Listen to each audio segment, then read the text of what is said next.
네, 명상 오랜만에 좀 길게 하시니까 몸이 좀 뻐근하죠, 그죠? 몸은 좀 뻐근해도 여러분 마음의 건강에 좋습니다. 지금은 저희가 질의응답을 하는 시간입니다. 원래 명상을 우리가 배울 때 제일 좋은 게 궁금한 걸 물어보는 게 가장 명상을 배우는데 좋은 방법입니다. 딱 자기가 모르는 부분만 딱 찍어서 질문을 하다 보면 그러면 빨리빨리 나의 문제를 해결할 수가 있습니다. 그러니까 여러분들 뭐 평소에 명상하시면서 또는 불교에 대해서 궁금하신 게 있으면 편안하게 질문을 하시면 됩니다. 뭐 질문지에 적기도 하고 또는 질문지에 안 적으셔도 그 질문을 하시면 제가 답변을 드리도록 하겠습니다. 예. 저희가 질의응답하는 시간을 갖도록 하겠습니다.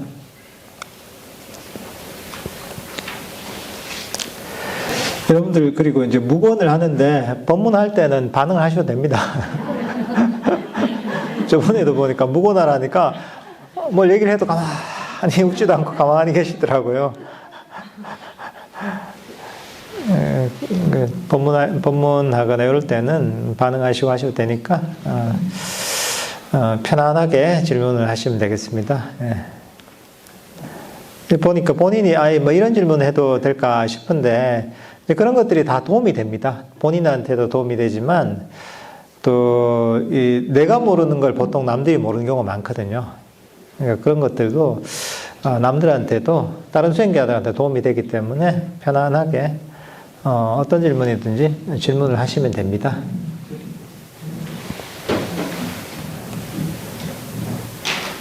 바른 생계와 관련하여 여쭙습니다. 제가 농사를 짓고 있어 불살생을 실천하기 어렵습니다. 인간과 자연에 무해한 자재를 이용합니다만 벌레에게는 치명적입니다. 기농할 때 이 부분을 미처 고려하지 못했습니다. 농사를 접을 수 없는 상황이라 불편합니다. 어떤 마음가짐으로 임해야 좋을지 여쭙습니다. 그렇죠. 이제 바른 생계하면 뭐 생명을 해치지 않고 또는 뭐 남들한테 피해를 주지 않고 사실 그런 게 바른 생계인데 사실 우리가 살아가다 보면 피치 못하게 그런 살생을 하게 됩니다. 농사를 지어도 농사 짓다 보면 뭐 밭도 갈아야 되고 또 뭐 농약도 쳐야 되고 이러다 보면 아무래도 벌레들이나 이런 그 조그만 곤충에 대한 것들이 죽게 되죠, 그죠? 뭐 해충들도 결국은 그것도 생명체니까 사실 우리가 피할 수 없는 게 많이 있습니다. 요즘 같으면 뭐 그런 미생물들이 많잖아요, 그죠? 우리 채소를 먹는다고 해도 다 거기도 잘 보이지 않지만 조그만 생명체들이 있잖아요, 그죠? 하다못해 우리가 뭐 가글을 한다 이래도 입속에 있는 세균들을 죽이게 되잖아요, 그죠? 그러니까 따지고 보면 우리가 이 살생을 피할 수는 없습니다. 단지 우리가 할 수 있는 한 최대한 절제를 하고 살생을 피하려고 노력을 하는 거죠. 사실 그런 노력이 필요한 겁니다. 근데 이 100% 이게 우리가 살아있는 한 그게 불가능합니다. 그런 걸 피하는 게. 그러니까 이제 내가 뭐 예를 들면은 뭐 낚시를 하면서 재미를 위해서 뭐 살생을 한다. 때로는 뭐 사냥을 하면서 그것도 이제 그런 이 재미를 위해서 유의를 위해서 생명체를 해친다. 또 이런 것들은 사실은 반드시 피해야 되겠죠. 그렇지만 농사를 짓는다 이런 것들은 본인의 생계에서 어쩔 수 없는 부분이 있단 말이죠. 이제 그런 것들은 어느 정도 감수할 수밖에 없는 거죠. 우리 삶을 살아가는 것 자체가 피치 못할 그런 부분들이 있거든요. 이제 그런 부분들은 내가 이 중생으로 태어났기 때문에 이런 인간계에 태어났기 때문에 어쩔 수 없는 부분이다라고 받아들이고 그리고 이제 마음을, 그래도 이제 그런 것들 피할 수 있을 땐 피하면 되는 거죠. 좀 자비로운, 생명체에 대한 자비로운 마음을 가지고, 그런 것들을, 살생이나 이런 것들을 피할 수 있을 때는 되도록 피하려고 노력하는 것. 또 자비심을 가지는, 이 정도로 어느 정도 균형을 잡는 게 좋을 것 같아요. 세상에 100%가 없거든요. 우리는 완벽하게 뭐든지 할 수가 없습니다. 단지 내가 할 수 있는 정도로 최대한 노력을 하는 거죠. 그리고 노력을 하고 그게 100%가 되지 않더라도 거기에 만족하는 거죠. 이제 그 정도로 생각을 하시면 될 것 같습니다. 예.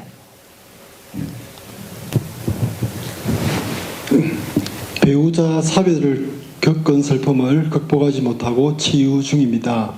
어떤 마음으로 살아가면 좋을지 또 적합한 수행법에 대해 질문 드립니다.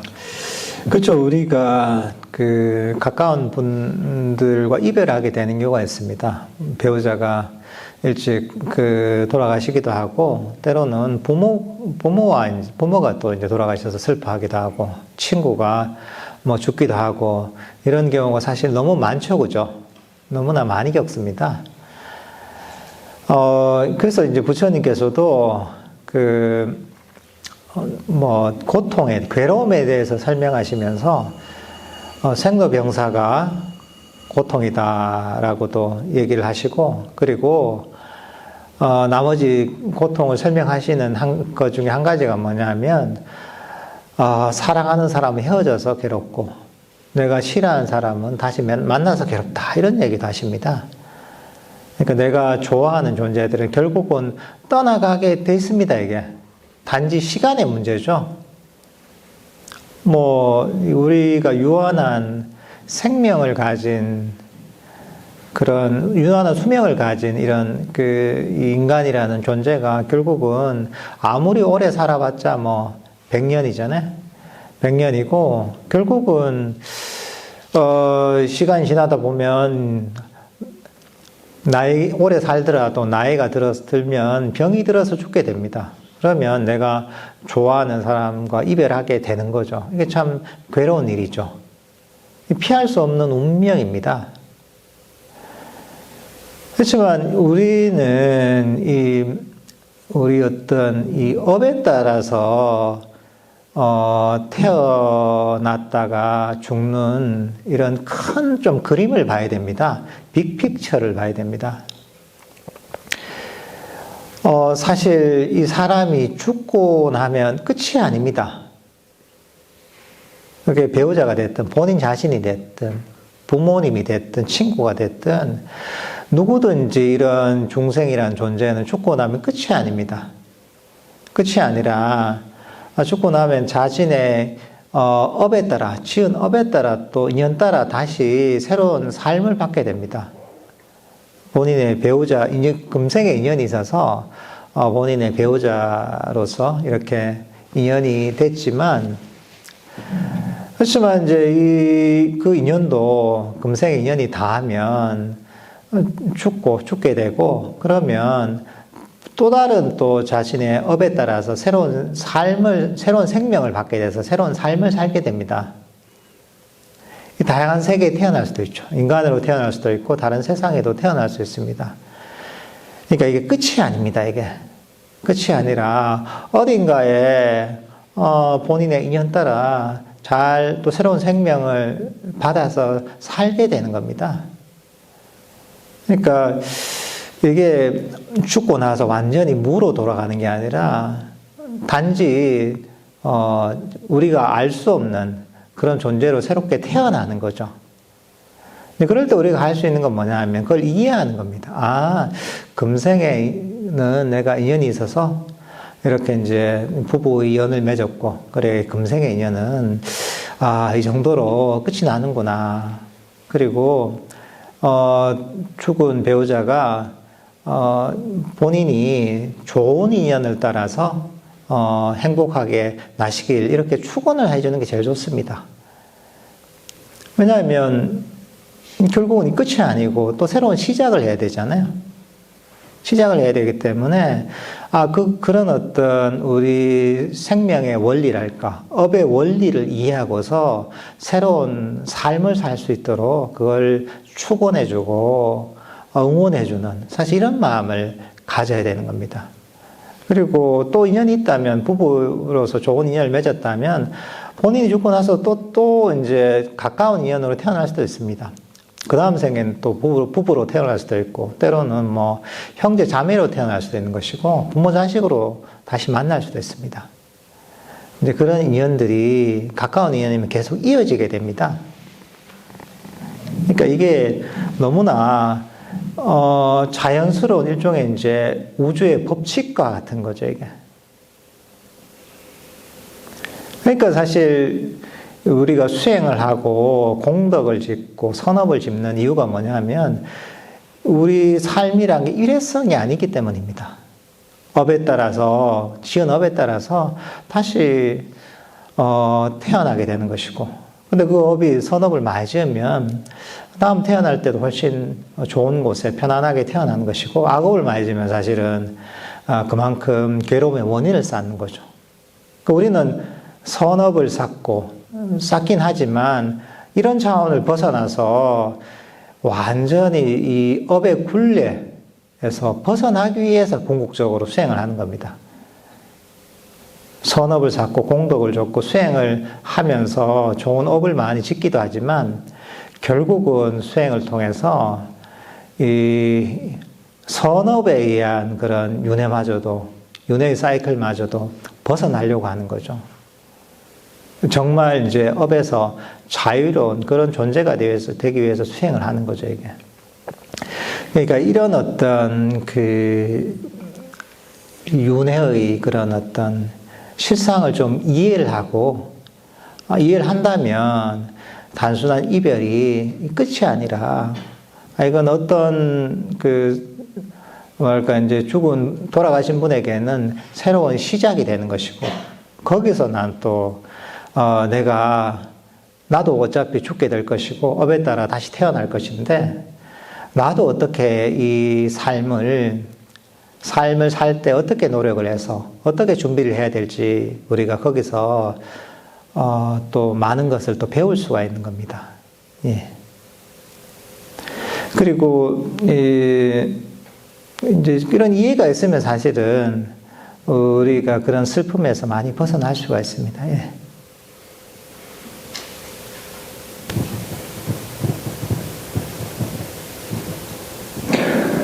명상 집중을 하다 보니 가수면 상태로 들어가는 것 같아 두 가지 경계가 뚜렷지가 않습니다. 명상을 하는 것인지 가수면 상태에 머무는 것인지 애매합니다. 그대로 진행하면 되는지요? 그쵸. 좀 좋을 수도 있죠. 그죠.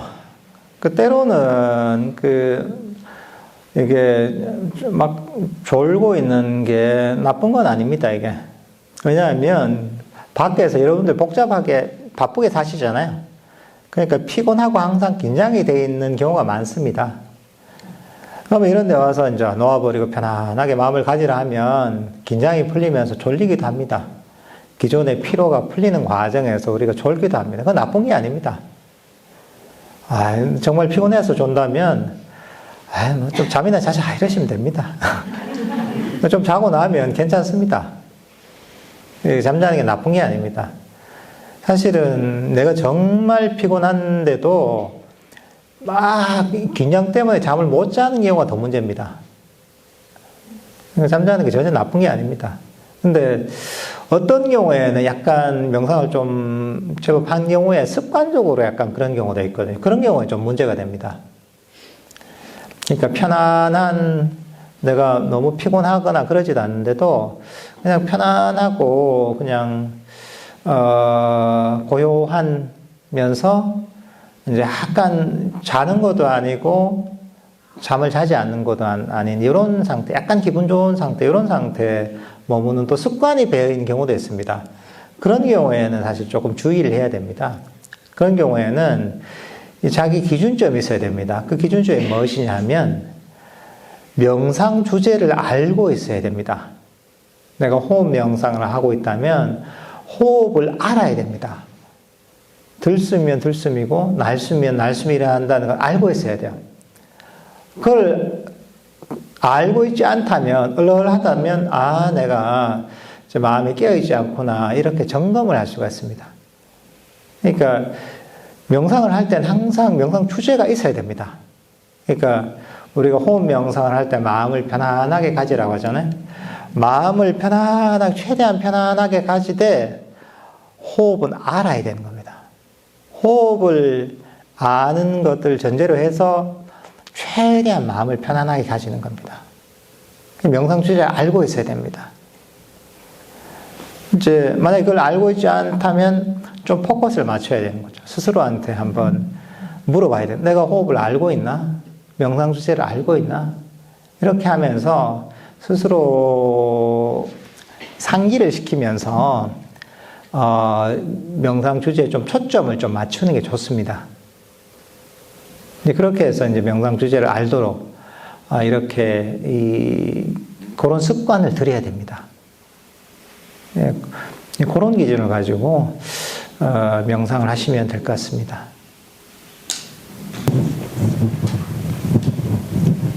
있는 그대로 보기에 대해서 질문드립니다.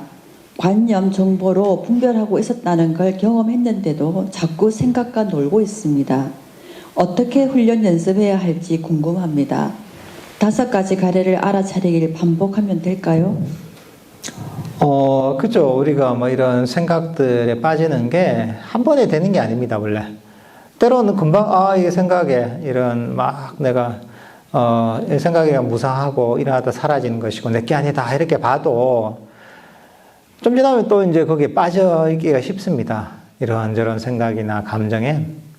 그게 너무 당연합니다. 왜냐하면 아직까지 내 마음의 힘이 그렇게, 마음 챙김 힘이 그렇게 아직까지 강하지 않기 때문입니다.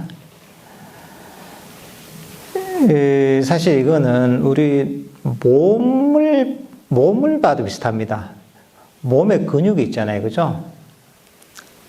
우리가 팔굽혀펴기를 내가 해서 이 팔굽혀펴기를 난 한 50배 정도 한 번에 하고 싶다 한단 말이죠. 근데 어떤 사람이 보면 팔에 힘이 없어요. 한 5개밖에 못 한단 말이죠. 근데 이제 내가 50개 하고 싶다고 50개 할 수 있는 게 아니잖아요. 5개 하던 사람은 매일 팔굽혀펴기 꾸준하게 연습을 해야 되죠. 연습을 해서 꾸준하게 하다 보면 근육이 늘어나죠. 그죠? 팔에 힘이 좋아지죠. 그러다 보면 5개 하던 사람이 시간이 지나면 어느 순간에 10개를 하고 좀 지나면 20개를 하고 한 30개를 한단 말이죠. 또 꾸준하게 노력하면 내가 팔에 근육이 생겨서 40개, 나중에는 내가 목표로 하는 50개도 할 수 있습니다. 이 마음을 훈련시키는 것도 비슷합니다. 한 번이 되지 않습니다. 생각한다고 되는 게 아니에요. 운동하고 비슷해요, 이게. 내가 팔굽혀펴기 50개 하고 싶다고 되는 게 아니잖아요. 반복적인 노력을 통해서 몸에 팔굽혀펴기를 50개 할 수 있을 정도의 근육을 만들어야 되잖아요. 그거는 꾸준한 노력과 시간이 필요하잖아요. 그죠? 근데 꾸준하게 노력하고 시간을 들이다 보면 근육은 점점 강해지게 되어 있습니다. 이게 마찬가지입니다. 우리 마음을 훈련시킬 때도 반복적으로 노력해야 됩니다. 생각이 자꾸 빠지면 생각이 무상하구나 알고 또 버리려고 노력해야 되는 거죠. 그리고 아까 호흡 명상처럼 이런 명상을 통해서 마음 챙김을 또 강하게 만들어야죠. 마음이 깨어나면 또 이제 이런 생각을 쉽게 버릴 수가 있거든요. 마음 챙김이 강해지면. 그러니까 우리는 삼매를 개발하면서 마음 챙김을 강하게 만들고, 한편으로는 이게 생각이라는 게 무상하구나, 무아이구나, 이게 내게 아니구나, 이렇게 이해하면서 그 생각에서 또 벗어날 수도 있는 거죠. 그러니까 이것도 일종의 이게 반조의 측면이고 위파사나적인 측면인데, 이 두 가지 노력들을 계속 반복을 해야 됩니다. 한 번에 내가 버리려고 해서 이런 생각에 빠지는 어떤 습관을 버리려고 해서 버려지는 게 아닙니다. 한 번은 버렸는데 또 지나니까 또 또 옛날로 돌아가더라. 이건 나는 발전이 없구나. 나는 안 되나, 이게? 내가 문제가 있나? 이런 게 전혀 아닙니다. 단지 여러분에게는 반복적 노력과 그 시간이 필요한 겁니다. 마음에 근육이 생길 만한 그런 시간과 노력이 필요한 겁니다. 여러분들 지금 뜻대로 내 마음이 움직이지 않잖아요? 자꾸 생각이 빠지잖아요? 그러면 이렇게 생각하시면 됩니다. 아, 내가 마음 운동을 좀 덜 했구나. 좀 더 하면 되지. 그럼 됩니다. 또 안 되잖아요. 아예 운동을 더 하면 되지. 그렇게 생각하시면 됩니다. 꾸준하게 내가 그렇게 훈련시키면 되게 돼 있습니다. 근데 사람들이 눈에 보이는 것들은 꾸준하게 좀 잘해요. 근데 눈에 보이지 않는 정신적인 부분은 꾸준하게 잘 못합니다. 여러분들이 헬스장 가서 그런 운동을 해도 꾸준하게 하는 경우가 많잖아요. 수영장에 가서 수영장 끊어서 실력 향상이 크게 없어도 꾸준하게 잘 다니잖아요. 근데 명상을 할 때는 그걸 잘 못해요. 눈에 안 보이니까. 그리고 이거는 명상을 하는 것들은 내가 마음먹으면 돼야 된다는 약간 고정관념이 있습니다. 근데 이거 몸하고 똑같습니다. 몸하고 똑같이 반복적인 노력과 시간이 필요합니다. 이것도 우리가 몸의 근육이 강해지는데도 그런 이 몸 운동이라는 그런 원인이 필요하잖아요. 마찬가지로 우리 마음의 습관이 바뀌는데도, 마음이 강해지는데도 그만한 원인이 필요합니다. 그만한 시간과 노력이 필요합니다. 그런 원인을 정확하게 꾸준하게 쌓으면 결국은 바뀌게 되어 있습니다. 여러분들 명상이 안 된다고, 마음이 내 뜻대로 움직이지 않는다고, 장애가 일어난다고, 번뇌가 일어난다고 전혀 걱정할 필요가 없습니다. 여러분들 문제가 있는 게 전혀 아닙니다. 내가 명상에 재능이 없는 것도 아닙니다. 내가 집중력이 부족한 것도 전혀 아닙니다. 아무 문제가 없습니다. 단지 꾸준한 노력만, 배운 대로 그 법을 실천한 노력만 필요할 뿐입니다. 그러면 저절로 되게 되어 있습니다. 여러분들 수영장에 여러분들이 회원권을 끊어가지고 한 1년만 매일 나가본다고 생각해 보세요. 별 생각 없이. 그러면 수영이 늘게 돼 있습니다. 내가 원하든 원하지 않든지 수영장 1년을 끊어서 매일매일 그냥 수영장에 가서 배우다 보면, 연습하다 보면 수영이 늘게 돼 있습니다. 마찬가지입니다. 이 불교 명상도 제대로 배워서 제대로 꾸준하게 욕심버리고 그냥 하다 보면, 그러면 점점 마음이 발전하게 됐습니다.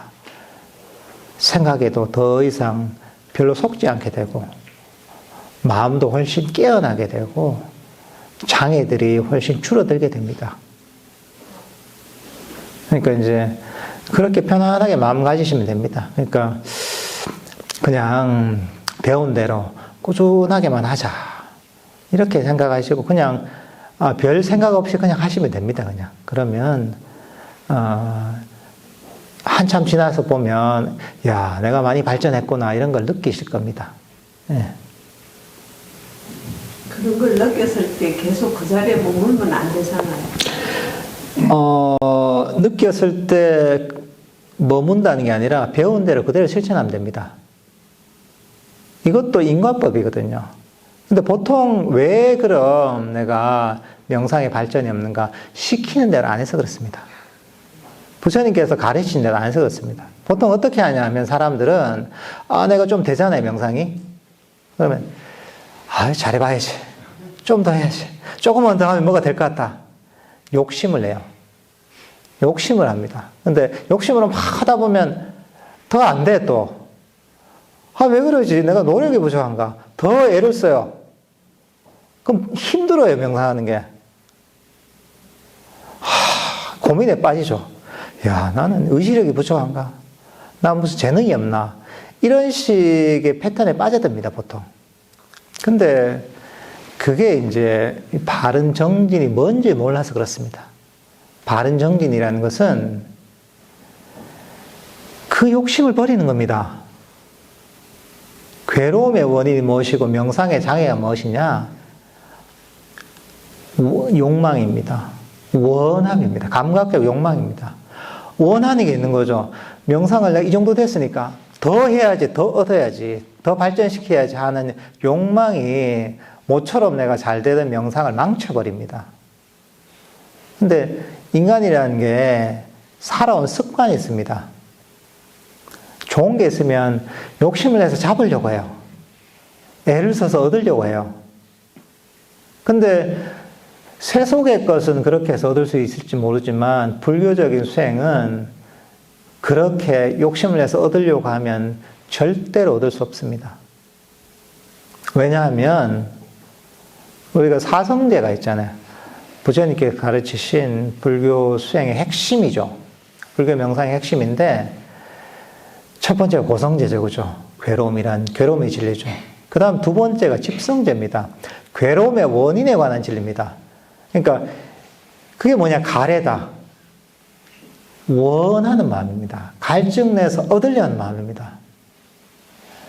지금 이것보다 더 좋은 걸 내가 가지려는 마음입니다. 근데 그걸 일으키면 어떻게 되느냐? 괴로움이 일어나고, 괴로움이 일어나면 명상이 안 된다는 거죠. 수행에 발전이 없다는 거죠. 그러니까, 근데 보통 사람들은, 수행하고 명상하는 사람들은 많은 경우에 이걸 이해를 못 합니다. 아주 기본인데. 좋은 게 있으면 얻으려고 애써요, 이게. 왜냐하면 살아온 습관이 그래. 중생의 습관이 그렇습니다. 근데 불교적인 수행을 하는 사람은 바른 정리는 어떤 거냐? 욕심을 버리는 겁니다. 좋은 게 있죠. 근데 그걸 어떠냐? 얻으려는 욕심을 버리는 거. 그냥 하는 겁니다. 아, 나는, 아까 제가 첫 입재법문한테 얘기했지만, 만족하는 겁니다. 그래, 나는 이 정도 명상이 잘 돼. 그냥 하지. 나 아무것도 원하지 않아. 나 이대로 아무런 발전이 없어. 죽어도 괜찮아. 이런 마음을 가져야 돼요. 그런 마음을 가지고 그냥 하잖아요. 그러면 명상이 점프합니다. 놓아버림을 통해, 욕심을 버림을 통해 불교 명상이 발전하는 것이지, 욕심을 통해서 불교 수행에 발전할 수 있는 불교 수행이 발전하는 건 불가능합니다. 마음의 원리가 그렇습니다. 그래서 불교 수행은 부처님께서 가르친 이 길은 놓아버림의 길입니다. 놓아버리고 욕심을 버리잖아요. 그러면 얻어지는 겁니다. 참 이게 묘한 겁니다. 그리고 이게 어떻게 보면 사람들이 제일 이해하기 힘든 겁니다. 왜냐하면 세상엔 이런 게 없어요. 이 세상에서 마음 쓰는 거, 사람들 마음 쓰는 거하고 반대로 가는 겁니다. 그러니까 이 사람들이 부처님께서 가르쳐도 이 핵심을 이해하기 힘든 겁니다, 이게. 그리고 사람들이 업에 따라 괴로움을 받는 것도 이것 때문에 그렇습니다. 좋은 게 있으면 끊임없이 잡으려고 하죠. 근데 끊임없이 뭐냐 하면 내가 가진 데는 내가 가지고 있는 게 관심이 없어요. 내한테 없는 걸 더 좋은 걸 쫓아가잖아요. 근데 하나를 얻고 나면 더 좋은 게 나타납니다. 하나를 얻고 나면 내가 갖고 싶은 게 또 나타납니다. 그렇게 우리가 평생 사는 겁니다. 중생들은 그렇게 살다 죽습니다. 죽을 때까지 그렇습니다. 태어나서부터. 죽으면 끝나느냐? 죽으면 끝이 아니야. 죽고 나서 또 태어나요. 또 태어나서 뭔가 계속 끊임없이 신기를 쫓아가다가 또 죽습니다. 다시 또 태어나요. 이게 끊임없이 반복되는 겁니다, 이게 윤회의 본질입니다. 그러니까 우리는 부처님은 이런 어떤 사이클을 보잖아요. 참, 부처님 보니까 참 어리석다고 보이는 거죠. 그렇게 내가 원하는 걸 쫓아가는, 욕망을 쫓아가는 이런 삶이 아니라 쫓아가는 것을 멈추는 거죠. 놔버리는 거죠. 아, 나는 안 쫓아가. 안 쫓아가면 어떻게 됩니까? 이 자리에 멈추게 됩니다. 멈춰야지 내 마음이 평화로워집니다. 멈춰야지 마음 챙김이 강해집니다. 이 멈춤에서 산매가 생기고 이 산매에서 마음 챙김이 강력해지고 그 바탕에서 번뇌를 깨부시는 강력한 통찰이 생깁니다. 이것을 통해서 윤회의 수레바퀴가 멈추는 겁니다. 그리고 크게 보면 윤회의 수레바퀴가 멈추지만 어떻게 보면 우리 고통이 소멸되는 겁니다. 이건 뭐냐면 명상이 발전하는 겁니다. 그러니까 우리는 욕심을 통해서 불교적인 수행이 이루어지는 건 불가능합니다. 그걸 이해해야 됩니다. 그러니까 마음에서 저절로 일어나죠. 야, 수행이 좀 잘 되고 마음도 평화로워지고 그래 여기 조금만 더 하면 될 것 같은데 얻어야지 이런단 말이죠. 그럴 때 자기를 잘 가르쳐야 됩니다. 불교적 수행은 욕심을 통해서 얻어지는 것은 불가능하구나. 원함을 일으키면 그 결과는 괴로움밖에 없습니다. 그건 여러분 괴롭지 않아요. 일상을 살아가면서 괴롭다. 명상하면서 괴롭다. 뭔가 불편하다 하잖아요. 그러면 그 원인은 무엇이냐? 원함이 있기 때문입니다. 바라는 바가 있기 때문입니다.